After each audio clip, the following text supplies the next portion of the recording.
Tras un 2025 desastroso y sin victorias, habiéndose visto afectada por la laguna legal del motor que Mercedes y Red Bull podrían explotar este año y habiendo admitido que comenzaría las pruebas con un coche básico Spec A, no se esperaba mucho de Ferrari en la primera prueba de Fórmula 1 de 2026. Sin embargo, terminó la semana como el más rápido y su último impulso para encabezar los tiempos no oficiales completó su trayectoria de éxito inesperado a lo largo de la semana. Con tanta expectación en torno a Mercedes y otros equipos que acaparan titulares por diversas razones, el nuevo motor de Red Bull, el coche de McLaren que rodaba más tarde que la mayoría, el agresivo primer Aston Martin de Adrian Newey, Ferrari pasó prácticamente desapercibido en Barcelona. Eso ya no se podía decir una vez que Lewis Hamilton marcó el mejor tiempo de la semana en la última jornada. Pero incluso si no hubiera logrado esos tiempos y Ferrari se hubiera quedado justo detrás de Mercedes, eso no cambiaría una optimista valoración sobre su comienzo de 2026. Antes de la vuelta destacada de Hamilton, el veredicto provisional al que habíamos llegado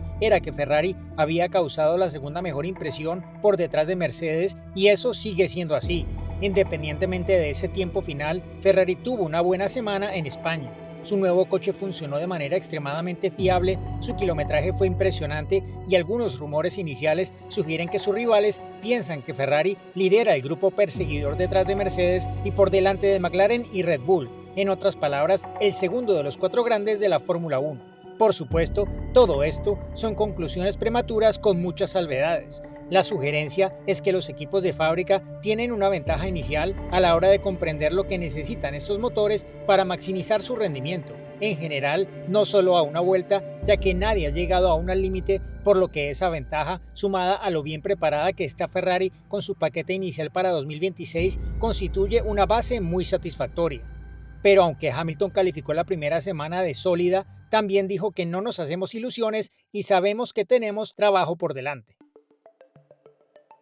Ferrari no alcanzó el kilometraje de Mercedes en esta prueba, pero recorrió 440 vueltas con un total de 2.050 kilómetros, lo que supuso medio día menos que Mercedes, lo que en esta fase podría ser una diferencia significativa. Pero esto reflejaba más que nada el increíble estándar que Mercedes estableció en cuanto al kilometraje desde el primer momento, pues Ferrari estaba casi tan por delante del siguiente equipo más productivo, Haas, que utiliza su motor, y el siguiente equipo no Ferrari estaba a unas 100 vueltas o unos 400 kilómetros por detrás, y Red Bull y McLaren tuvieron algún día de poco kilometraje debido al accidente de Isaac Hayer con el Red Bull y los problemas con el sistema de combustible de McLaren. En términos de kilometraje total recorrido por los equipos clientes, Ferrari está a 600 kilómetros por detrás de Mercedes, así que desde el punto de vista de kilometraje, Ferrari llega a las pruebas iniciales en Bahrein en mejor forma que muchos de sus rivales. Ferrari, en palabras del director del equipo Fred Vasseur, completó montones de vueltas a lo largo de toda la semana.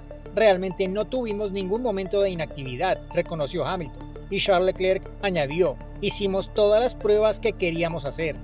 Ya era una buena señal que se hubieran completado más de 100 vueltas y casi 600 kilómetros en el primer día del coche, a pesar de que la mayor parte se realizó en condiciones de lluvia y de que Ferrari admitiera que las cosas estaban un poco ajustadas en cuanto a las piezas y la preparación del coche de antemano. La mayoría de los equipos consideraron que había sido una semana positiva en un sentido u otro, pero Ferrari fue uno de los pocos que pudo afirmarlo legítimamente sin ninguna salvedad significativa.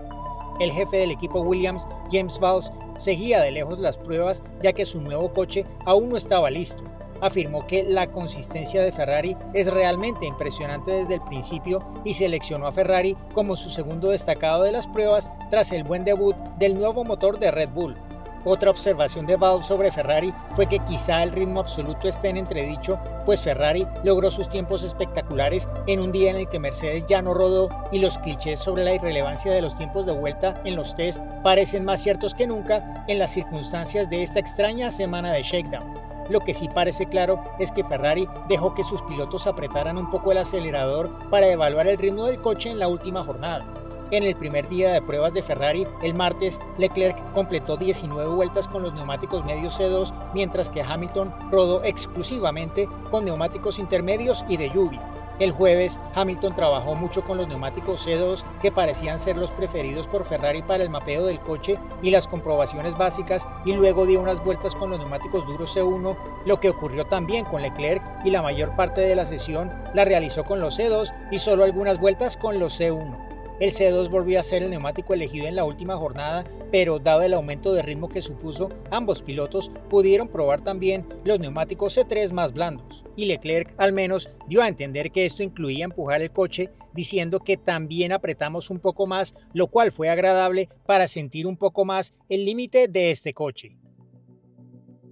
Pero ahora que Ferrari está a punto de igualar su sequía más larga de títulos de pilotos de Fórmula 1, se podría perdonar a sus sufridos tifosi si no se muestran demasiado entusiasmados con el inicio de los preparativos para 2026, aunque quizá ese pequeño broche final haya sido un pequeño regalo para Italia. Pero los aficionados de Ferrari ya han pasado por esto antes y muchas veces. Recuerda las prometedoras pretemporadas de 2017 y especialmente 2019, que precedió a 2 derrotas más ante Mercedes, siendo 2019 en particular una derrota aplastante, o como el repunte en el campeonato de constructores a finales de 2024, que parecía para preparar el terreno para el título en 2025, se había descarrilado claramente incluso antes de que terminaran las pruebas de pretemporada del año anterior.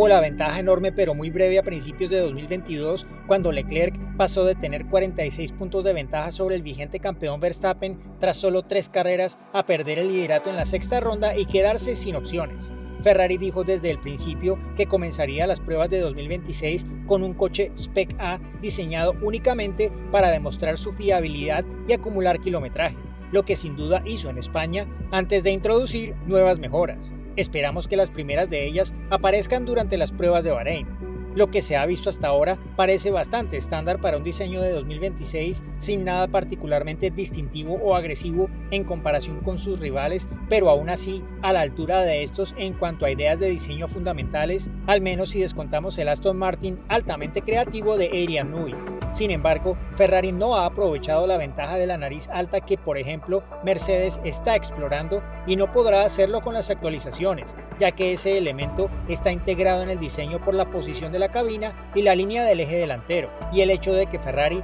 cuente con el desarrollo durante la temporada no es muy tranquilizador, ya que últimamente sus resultados en este aspecto han sido muy irregulares. Los cambios realizados el año pasado en el piso y la suspensión durante la temporada no resolvieron los problemas subyacentes del coche de 2025, aunque en gran medida se suspendió el desarrollo el verano pasado para centrarse por completo en 2026, por lo que su mal rendimiento posterior no tuvo que ver al menos con ningún nuevo error de desarrollo. El desarrollo y la resolución de problemas serán sin duda temas fundamentales en 2026 para todos los equipos, pero la accidentada trayectoria reciente de Ferrari lo sitúa en el punto de mira en este aspecto. Ha conseguido el kilometraje que quería en Barcelona, pero ahora todo depende de lo que haga con lo aprendido inicialmente. Vasseur afirmó que Ferrari tiene muchísimos temas pendientes para Bahrein, en lo que respecta a los numerosos aspectos que se pueden mejorar tras la primera semana de pruebas en pista. Dijo que será un proceso muy intenso, ya que las 2 próximas pruebas serán mucho más significativas para explorar el rendimiento,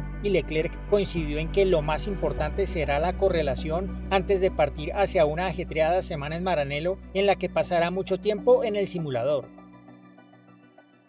Leclerc no fue sutil el año pasado cuando dijo que 2026 era una oportunidad de ahora o nunca para Ferrari, que era importante para los 4 años siguientes, que es el tiempo que se cree está comprometido contractualmente con el equipo en la actualidad en virtud de su megacontrato a largo plazo. El año pasado advirtió que para la 6ª o 7ª carrera de 2026 creo que tendremos una idea bastante clara de cuáles serán los equipos que dominarán durante los 4 años siguientes, por lo que cuando lleguemos a su carrera de casa en Mónaco en junio, es posible que también tengamos una idea bastante clara de las perspectivas a largo plazo de Leclerc en Ferrari y de si podría estar tratando de preparar su salida.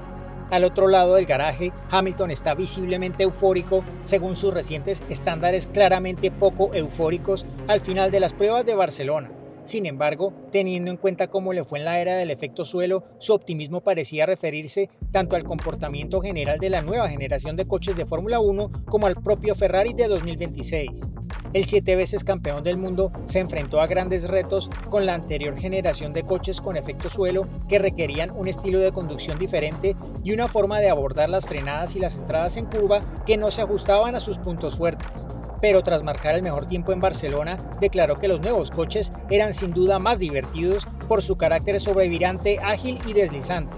pero la situación de Hamilton en Ferrari va mucho más allá de si le parecen divertidas las normas de 2026. Ha presionado mucho para que se produzcan cambios internos en el equipo con el fin de convertirlo en lo que él considera que debería ser un equipo de Fórmula 1 con potencial para ganar el campeonato a finales de la década de 2020. Pero las dudas sobre su propio nivel de rendimiento, tanto en su mente como en la de los demás, pueden debilitar su postura. Ferrari aún tiene que demostrarle a Hamilton que puede liberar todo su potencial de rendimiento, y Hamilton aún tiene que demostrarle a Ferrari que su propio potencial de rendimiento se acerca al que tenía antes. Un coche fundamentalmente competitivo en 2026 facilitaría mucho ambas tareas, y el ambiente que se respira en Ferrari ahora mismo, mucho más positivo que tras las primeras vueltas de prueba de 2025, es de momento un buen augurio.